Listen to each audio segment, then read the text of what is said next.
over the weekend. In a good way. I can't see a thing out there because the lights are in my eyes, so you're all a blur, and I'm not drunk, you're just the blur. Why aren't you all at work? What the heck, man? It's Thursday.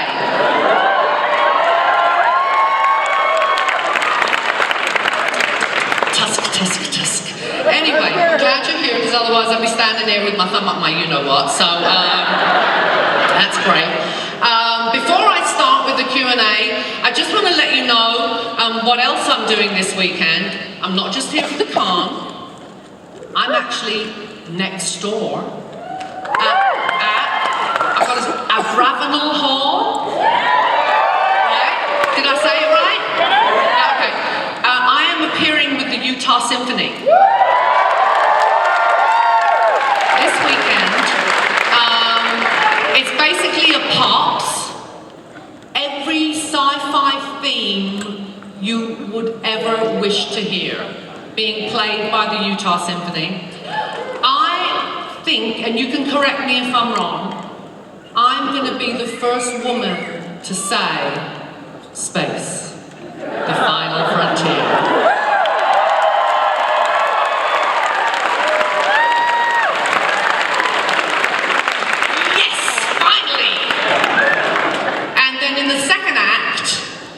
I don't know if you know the movie The Day the Earth Stood Still. I'm doing Klaatu's speech from The Day the Earth Stood Still, which was Michael Rennie in the movie. So I'm playing 2 male roles. If you would like to come, we're in Ogden tonight. I know that's fun. But tomorrow night we're next door, and there'll be flyers handed out as you walk out, and if you want to buy a ticket, if you take the flyer to the box office, you get 20% off the ticket. Okay? They did that for me because I made them. Anyway, and it didn't take them long to realise that you do what Marina says, otherwise all hell will break loose. As my friends on Star Trek say, don't piss Marina off, whatever you do. Just don't piss her off, she's horrible. In fact, Lamar said that to me recently. He goes, Marina, you're horrible. And I went, yeah, but I'm funny. And he said, yes, and that's the reason no one's killed you yet. I am horrible. Anyway, but only if you're horrible to me. I mean, I'm not just horrible, indiscriminately, unless I'm at the airport. Anyway, don't get me started on the airports. So let's go into this straight away. Oh, before I do anything else, today I won't be going back to the con. Because, I have to make myself pretty, and then we have to drive to Ogden. So I won't be at the con for the rest of the day, but I will be there all Friday and Saturday, okay? So don't worry about not getting an autograph or a picture or whatever you want. I'll be here for the duration for the rest of the weekend, okay? Great, so let's start. Hello, lovely. Hello. Thank you for coming again. I enjoyed meeting you last time. Thanks for coming back. So I noticed, when I was watching Stargate SG-1 that you were a guest star on one of the episodes. And I also heard that Richard Dean Anderson has a problem with pushing. And you let him know that. I was just wondering if you could corroborate. Okay, where did you hear this? It may have been from the other 2 stars of Stargate. Because I don't remember ever pushing Richard Dean Anderson. No, he was pushing you. He was pushing me? How? Yeah. Like physically pushing me? That is so not, that is so not true. That is so not true. You see, I'm the only one who tells the truth up here. Which is why you can't record me. If I see blinking lights, I'm coming to find you. Turn off everything that records. I can see the light. I'm not that, I might be blind from the lights, but a light I can see. You! Turn the effing light off. Okay, there you go. Okay. Oh my goodness, what the heck is that?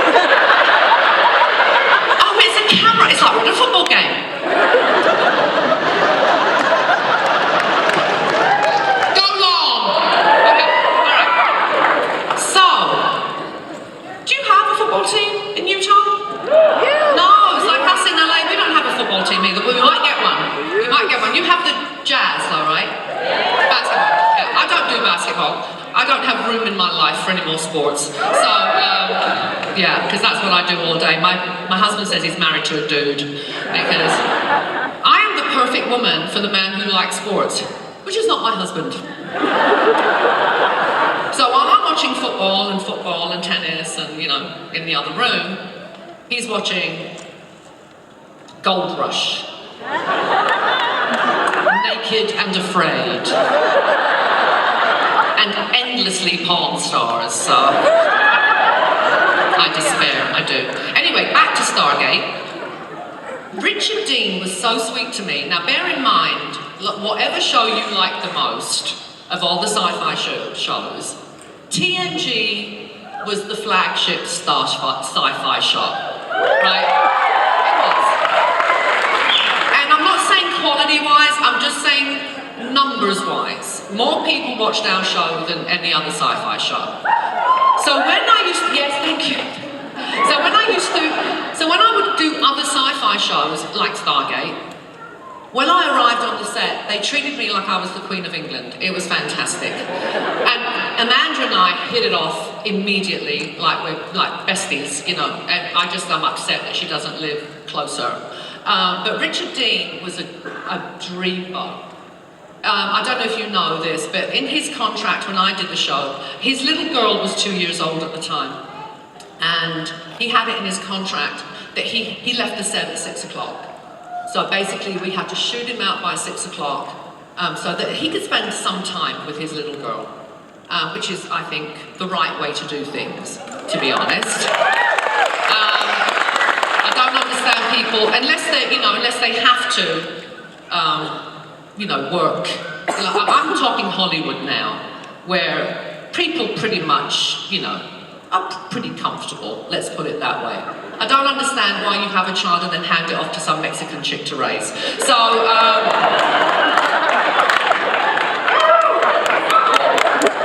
it's like, it's an accessory, right?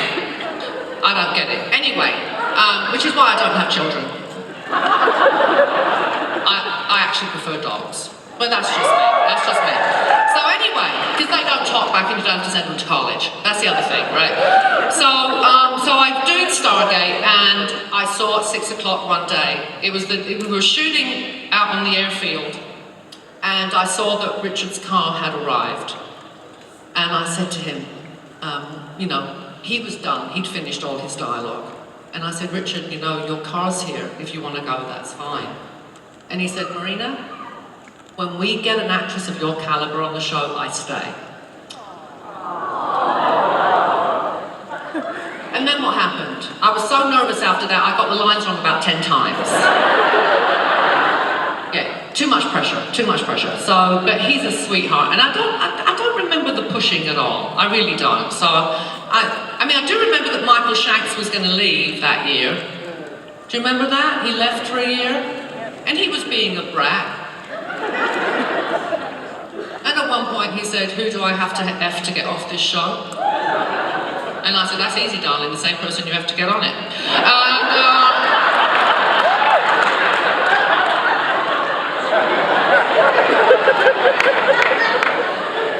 You don't pull that stuff with me, because I have no filter between my brain and my mouth. So, next question. This side. Is there this side? No, there's no one on that side.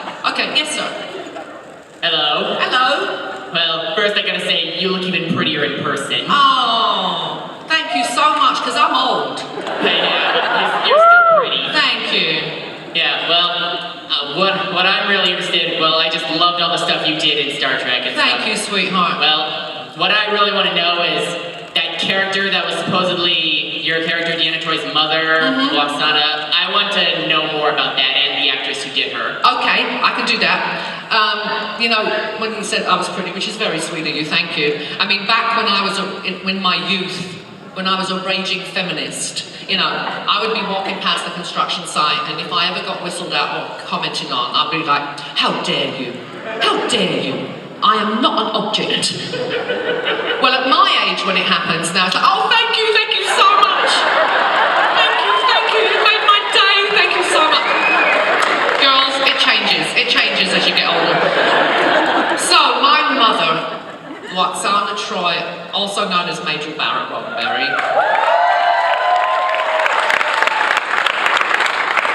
So I don't know if, I don't know who was here last year.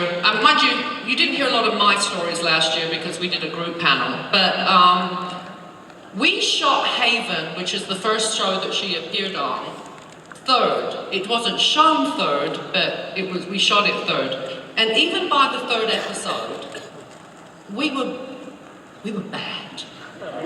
In fact, we had a director in the first season who directed 2 shows and then refused to ever come back because we were too rowdy. We got really told off for that. It was apparently unheard of in the history of Hollywood that a director would refuse to work with actors. We had it as a badge of honor, actually, on our set. But anyway, so she arrived on the show, and of course we were like, okay, well, it's the boss's wife. We better be good, just for one episode, behave ourselves. Well, once she'd been on the set for 10 minutes, we saw she was wackier than the rest of us put together. And she fit right in. And what was wonderful about having her on the show was we saw more of Gene. Because when she was acting, he came to visit much more. He would sit off the set in his chair and just look at her adoringly. It was beautiful. It was a beautiful thing to see. And I loved her on my show. I mean, I think I had some of my best episodes were the ones that she was in with me. I was a little miffed when she went over to Deep Throat 9 because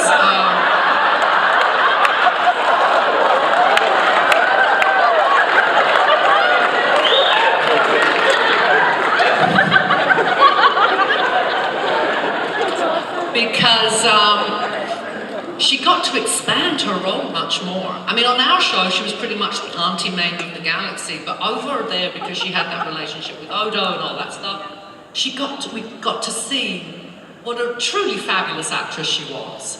And so I was really, although I was miffed it didn't happen on my show, I was very pleased for her that she got that opportunity. When my own mom passed away, I said to her, you have to last a lot longer because you're the only mom I've got left now. And unfortunately she didn't. But the Roddenberrys kind of adopted me because I was fresh off the boat when I got cast. So they always made sure that I had somewhere to go in the holidays, Oscar night. They always made sure that, I'd get a good meal down me. And Major was a fantastic cook, which probably you don't know that, but she was a fantastic cook as well. So I'm not going to talk about her much more because I'll make myself cry. So she was amazing, and it's a total honor and a privilege to have known that family. I'll leave it at that.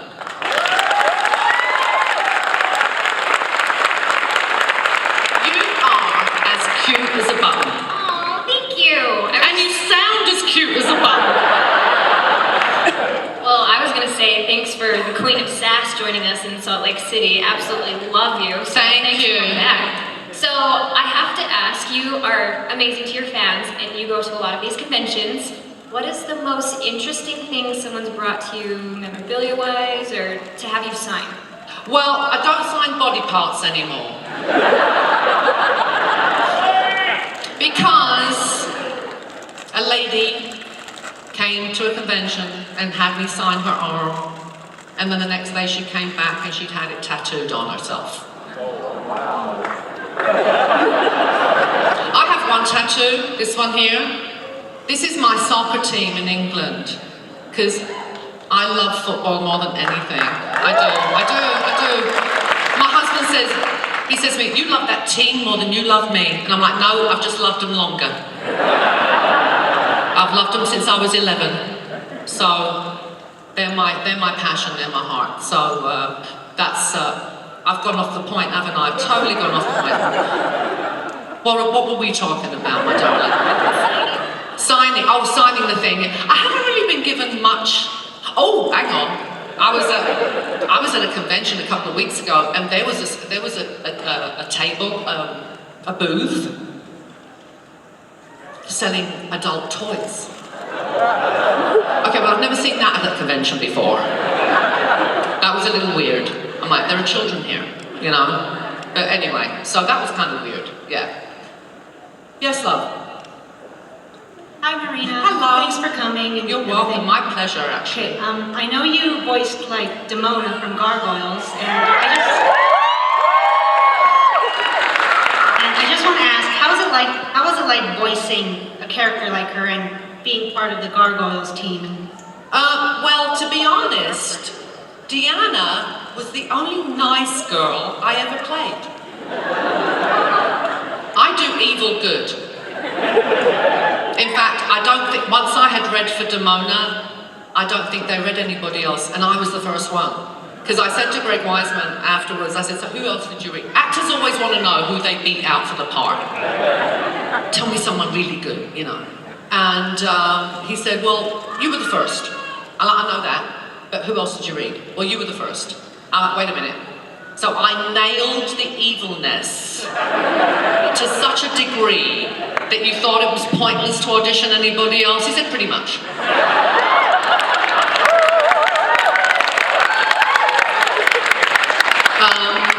The other thing I've voiced, these are the only people that hire me, by the way, in Hollywood, is Greg Wiseman and that crew, to do voiceovers, because I also do Queen Bee in Young Justice. Yes, although this is how much I know about animation.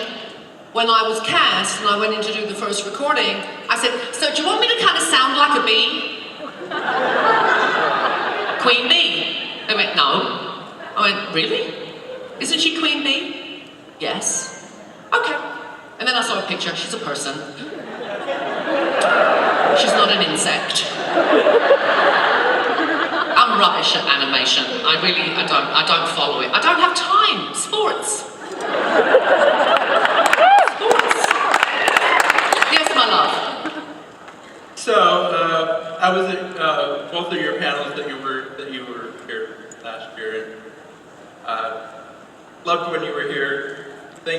Thankful you're back, and just wondering, you personally, which character from Next Generation do you think you would end up with? Marina? Yes. None of them. You know, Patrick, old Baldy, oh sorry, Sir Old Baldy.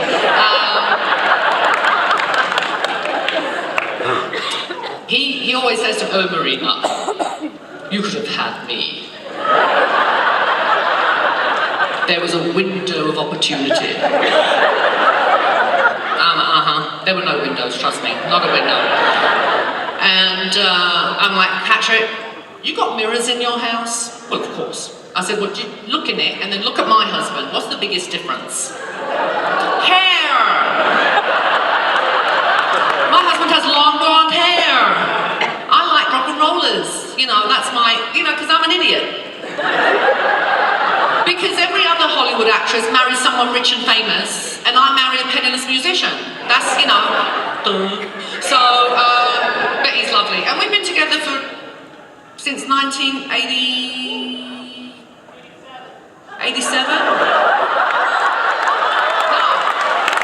actually. We were a year out, actually. 88. Because I met him in the first season hiatus, so it was actually 88. So we've been together since 1988. So, yeah. He's got that little bald thing happening, but he's covering it up with the ponytail now. Or the man bun, Next question. Hi, you've mentioned sports quite a lot Yes. today, and I'm just wondering your feelings on Spurs lost to Arsenal yesterday in the Capital One Cup. I love you. You know what? Are you an Arsenal fan? Yes. Okay, well, first of all, the Capital One Cup, no one cares about the Capital One Cup. It's the cup that no one cares about, okay? Piers Morgan supports that team. They are now a North London team, but originally they were a South London team. I refuse to say the word that begins with an A. I call them that team from Woolwich in South London, because they're not even originally from North London. Don't get me started on them, I hate them. But no, I was upset that we lost, because we dominated in the second half. We just couldn't score. which is Spurs all over. There's actually, for those of you who like soccer, there's a show on NBC Sports Network called Men in Blazers. All right. And they've got a new phrase, #ThatSoSpursy. And that basically means you're good but you screw it up at the end, you know. It always goes horribly wrong at the end. And so, yeah, you know what? I'm a true fan because it's easy to be an Arsenal fan because you win everything. Right? They've won so much, right, in the last, say, 20 years. They've won so much. Spurs, the last time we won the championship, it was in black and white. We won in black and white in 1961. And actually last year, I have to tell you, when Chelsea won, I was watching them get the cup and everything, and I was crying. And my husband said, "Why are you crying? You're not a Chelsea fan." And I said, "I'm just wondering if I'm ever going to see scenes like this at Spurs in my lifetime." It's, you know what? True fans support the teams that don't do that well. And you're American, so why are you supporting that team from college?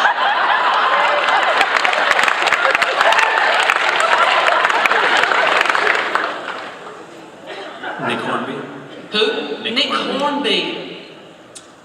I should have killed him at birth, honestly, really. He's done more to turn Americans into bloody Arsenal fans than anybody else, honestly. Anyway, go away.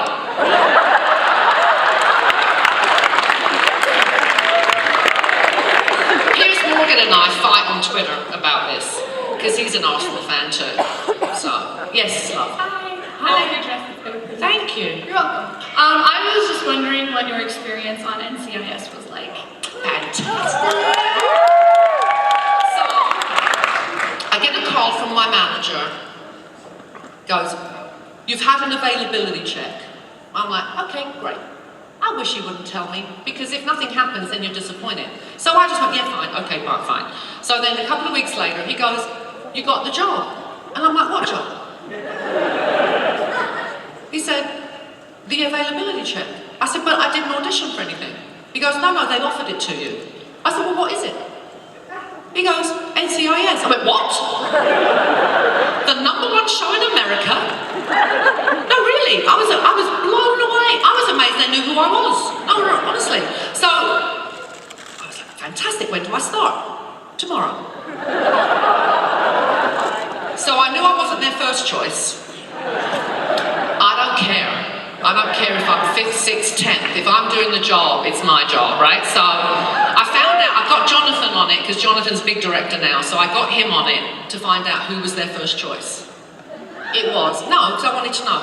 It was Mary Elizabeth Mastrantonio, who I really like and respect as an actress. And if they'd have said, Pam Anderson, I'd have been pissed. But, no, listen, she's beautiful. She's a beautiful girl, I've met her, But I'm not saying anything about how beautiful she is. Anyway, leave it at that.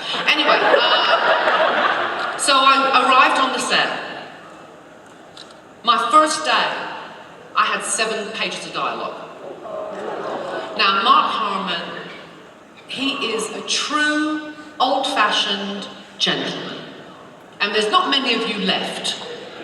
And I travel a lot.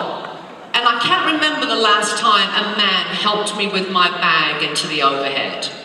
In fact, I shame people on planes. I do now. If they see me struggling with my bag and they don't help me, you know what I say? Your mother would be ashamed of you. That gets them all the time. Boys and their moms, your mother would be ashamed. So anyway, he's the type of man who stands up when a woman walks into the room. At one day in the morning at breakfast, he came in and he said, "Marina, I'm going to the food truck for breakfast. Would you like me to get you something?" I was like, "You can't get me breakfast. You're the star of the show. Send a minion." He's like, no, I'm going. What do you want? Well, when he left the trailer, I was like, you know what? I love Patrick Stewart with all my heart. If I had waited for him to feed me, I'd have died of starvation.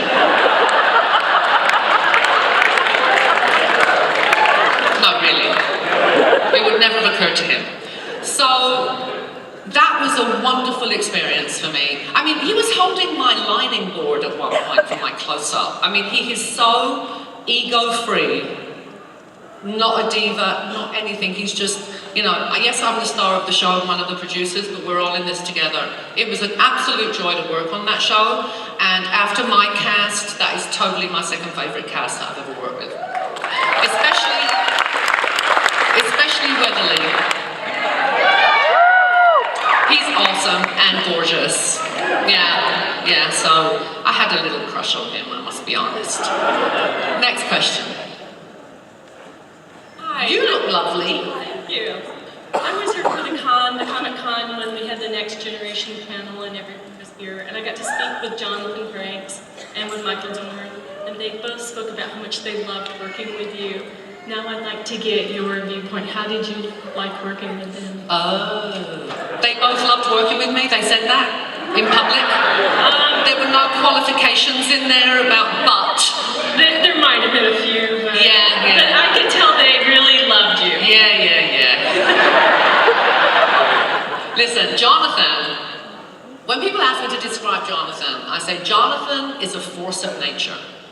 When he walks into the room, the molecules change. I mean, really, he is just the energy coming off of him. I wish I could read auras, because I'm sure his is like bright red or something. Because I remember sitting in the makeup trailer, before we even started shooting the show, we were just doing the makeup and hair tests. Yes, and I still ended up with that exploded Brillo pad on my head in the first episode. That is my real hair, actually. That is the only time you ever saw my real hair on Star Trek, was that very first episode. But he came in and it was like he burst into the room and it was just, whoa, this guy's awesome. And then Michael Dorn and I, as you probably know, we're like best friends now. When we first started working together, we didn't like each other. I thought he was surly. He thought I was mean as a snake. So it wasn't until the first season hiatus, my brother had come over from Greece to visit me, and my brother plays tennis, and I knew that Michael Dorn played tennis. And so I said to him, look, my brother's coming over, would you fancy playing tennis with him?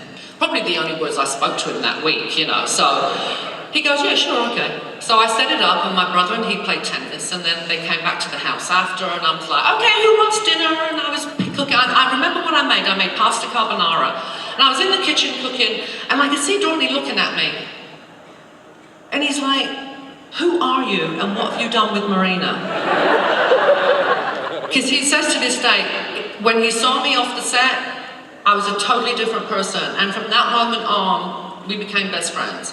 So it doesn't always, work that you're going to hit it off from the beginning. But Dorney, bless his heart, Dorney remembers every word he ever said on every TV show he's ever done. He just didn't remember them at the time.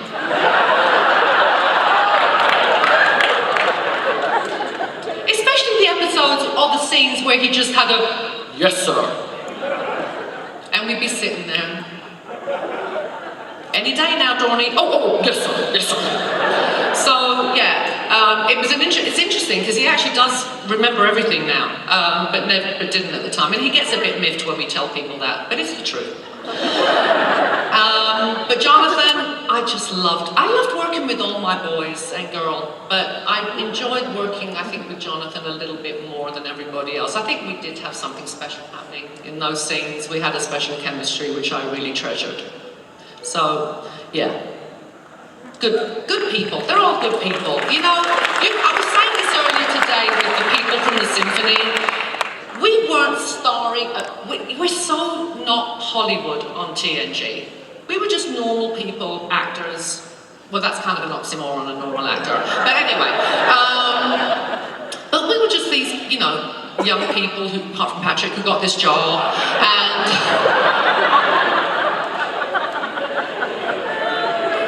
And what's really scary is I'm older than Patrick was when he got cast, so I should shut up, really.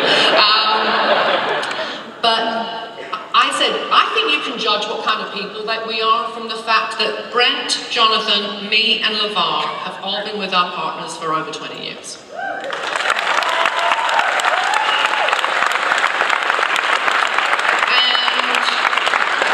And you never read about us in the tabloids, do you? No, because I wear underwear.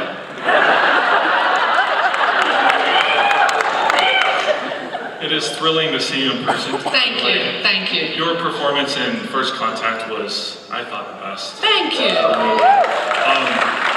My question is about when you first saw Deanna Troy in the script, how did you change her character in your performance? How did she change from the first draft of the script to your overall performance? Well, to be honest, I was so nervous when we started. I didn't feel confident enough to actually change anything. I just basically, people ask me if I'm a method actress. I have a method.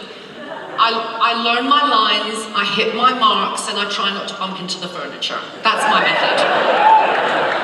And you know, listen, I'm not going to knock method actors. I just don't understand why you have to be hot and sweaty before you start acting. The makeup girls go bonkers. And actually, it reminds me of the story of, do you know this? It's a very famous showbiz story about Sir Laurence Olivier with Dustin Hoffman. Do you know the story? No? Okay, good. All right. So when they were shooting Marathon Man together, Dustin, huge method actor, right? Which basically means Lee Strasberg and that in New York studio. So Dustin's really method and Sir Laurence English. So, at one point Dustin said to Sir Larry, he said, you know, I have to do so much to get myself in the moment and blah, blah, blah, and you just kind of walk, you have a cup of tea, you walk on the set, you do it, and you're brilliant. And Sir Laurence said to Dustin, it's called acting, dear boy.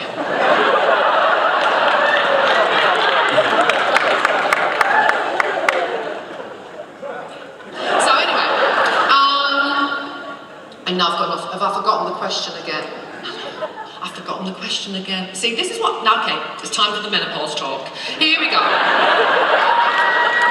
It has become my mission in life to talk about the menopause. I know you're saying, why the hell is she talking about the menopause? Because, listen, I did human biology at school for 4 years. We learned about all the lady bits, all the boy bits, all the, you know, the monthlies, the, I'm trying to, you know, not say the words, reproduction, you name it, we learned it. The N word never came up. I went through early menopause, right? I spent half my life doing this. Why did I come in here? Why did I come in here? Let me retrace my steps, it might jog my memory. Right? Because we're never taught about it. Because back in the day, when women were chattels, we were useless after we couldn't have children. Well, that doesn't apply anymore. Right? That doesn't apply anymore. We have a worth. And unfortunately, we go through the menopause. And as my husband said, boys, when your wife's going through the menopause, you have to take a mental pause. And just bear with her. It's not fun. And you younger girls are like, well, why is she talking about this? But in 20 years' time or 30 years' time, when I'm dead and buried, you'll remember this. And you'll say, Marina told me. You're not getting Alzheimer's. That's what you think you're getting. You think you're getting Alzheimer's, right? It's the menopause. Okay, I will move on. That is my speech. That is it for the day. Okay, just bear with me for a minute. Τι κάνεις, κούκλα? Μια χαρά. Μπράβο. Χάρηκα που καλώς σας βρήκαμε. That's me speaking Greek. Actually, since I know you're the craziest person in the cast, I want to ask, do you ever play any pranks on the other members of the cast? Were there any funny moments? Okay, I'm going to explain to you about pranks. As a psychologist,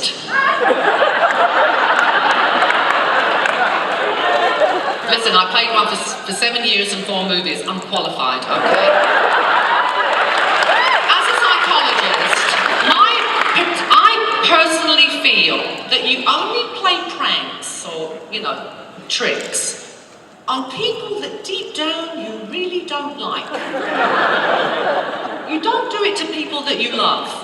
And we We are the only cast of all the incarnations of Star Trek where the whole cast adored each other, which you all saw, those of you who came last year to the panel where we were all here.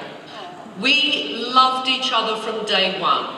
We laughed non-stop, we laughed. But that's because we're a funny cast, we're funny people. But we didn't play practical jokes on each other, apart from Gates. Gates once went and redecorated the ready room. And put pictures of herself and Wesley everywhere. No, but we didn't do practical jokes. I mean, Patrick and Michael Dorn had this fake feud, which they renewed recently. In public, in a restaurant somewhere. I can't remember where we were, the menopause. Can't remember where we were, but they did have this fake fight. And I don't know if any of you know the classics, but generally in Shakespeare, when you die, it takes a long time. In Hamlet, how many times does Hamlet say, "I die, Horatio"? Like 12 or something, right? And he's still not dead. So when Patrick and Dorney fight, of course, Dorney always wins, because he's huge. Well, actually, not anymore. It's like a stick insect now. Because he's a vegan.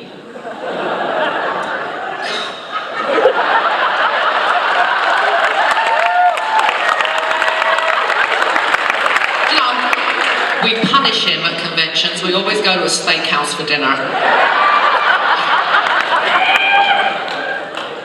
Anyway, so Michael always wins, and Patrick dies, and of course, because he's a Shakespearean actor, it takes him like half an hour to die. And we did this in a restaurant recently, and everyone was just, they're mad, they're crazy. But like I said, we had fun. We still have fun. Yes, love. Hi. Hi. It's just really nice to meet you.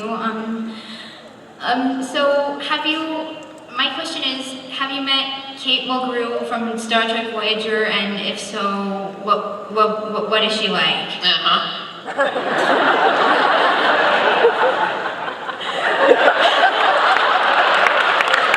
Yes, I've met everyone on Star Trek, obviously. I know everybody from Star Trek, all the different shows, and she's actually in Orange is the New Black, she's fantastic.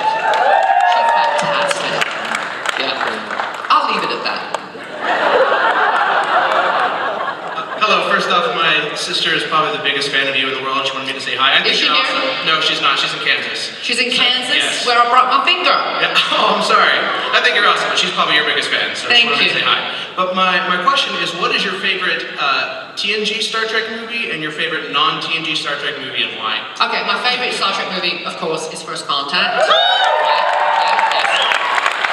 My non-TNG favorite was the one about the whales. Because I'm an animal rights person, I am. Even though I'm not a vegan, my thing is anti-vivisection, I don't think. Let me explain to you why. It's because of the laws in this country, and it's not the laws actually, it's the lawyers. It's the lawyers. Because the reason they're pouring bleach into rabbits' eyes to this day is because if some stupid woman or person, I won't say it's just women, if some stupid person leaves the bleach on the counter and their child blinds themselves, there has to be recent data to win the case in court. Well, I'm sorry, that's just wrong. That's just wrong. So that's where I give my money and my time to when I'm not watching sports. So, next question. Oh, you know what? I probably only have time for a couple more, so don't come into the line. Yes, love. Hi. Two things, one quick comment and then a quick question for you.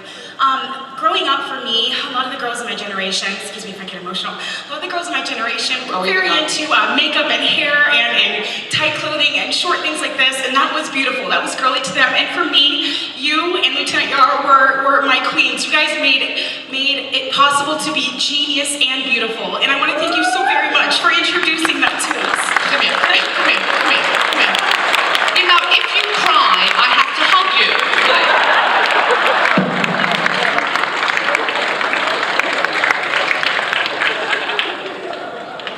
And that was the exact point that I wanted to make playing that part. Up until Gates and Denise and I came along, if you were a strong woman on TV, you were normally a witch with a bee, right? And then we came along, and you could be a strong, professional woman who still cared about her looks, because that's me. I think you've seen quite a strong person, but I do care about my appearance. One doesn't exclude the other, and up until us, it kind of did. And also, the other thing that I'm really glad about was that I wanted to straighten my hair, because I hate my curly hair. They didn't let me until the movies, where I nagged them to death. But having talked to a lot of more ethnic women, like me, you know, I'm of Greek descent, Hispanic, Italian, whatever, I hear so much now. You were the first person who looked like us on TV, with the curly hair.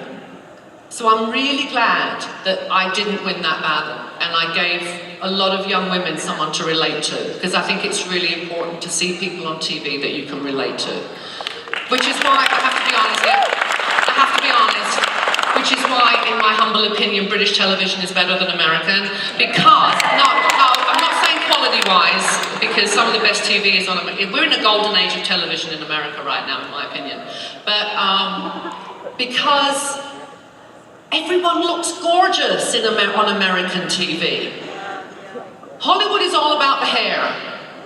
You watch English TV, people look like real people. And I wish we had more of that here. You know, I used to spend 2 hours in hair and makeup every morning. Not that I don't mind that I look so great on the screen, but some of my favorite roles, in Crash, for example, in my favorite movie that I ever did, which was Green Street Hooligans 2, Stand Your Ground, which is about soccer hooligans. And I played a really, well, I think probably the most evil woman ever filmed on film. Honestly, she was vile. I couldn't wait to get to work every morning. So I just wish we had a bit more of that in America, where young women can look at, especially the young women, can look at themselves on TV. I mean, in Hollywood, I'm sorry, I'm obese. Right, I am. I'm one of the fat actresses. Me and Melissa McCarthy, right? No, honestly, because they're stick insects with boobs, right? So and that's why we have a lot of young women who have issues with food and issues with their weight and eating disorders, because they don't see themselves in the media. It would be great if we could change that. That's going to be another mission in my life.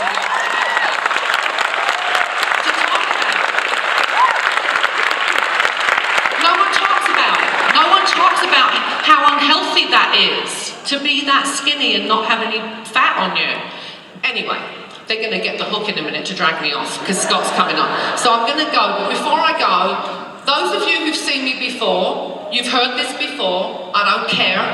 I'm never going to stop saying this at the end of my panels or at the end of my Q&As. There are a lot of people in Hollywood, in show business, whether they're musicians or actors or writers or whatever, who I think they forget exactly why we are blessed the way we are. When we are blessed, we are blessed. Those of us who've gotten a series in Hollywood, we are blessed. The reason we're blessed is because you guys turned on your TV sets for 7 years and then went to see 3.5 movies.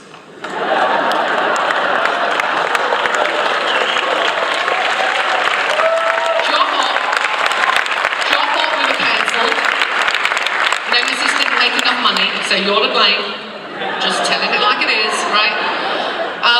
But really, everything I have, from my American husband to my 3 dogs, to my cars, to the clothes that I'm wearing, I owe it all to you.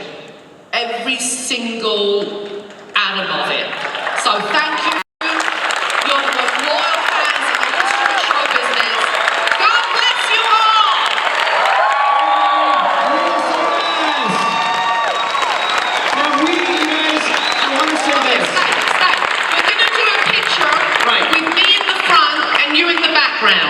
So you guys, when we take this picture, go stand up and go nuts. We want this photo because we love her here. Show the love. Come on up, photographers.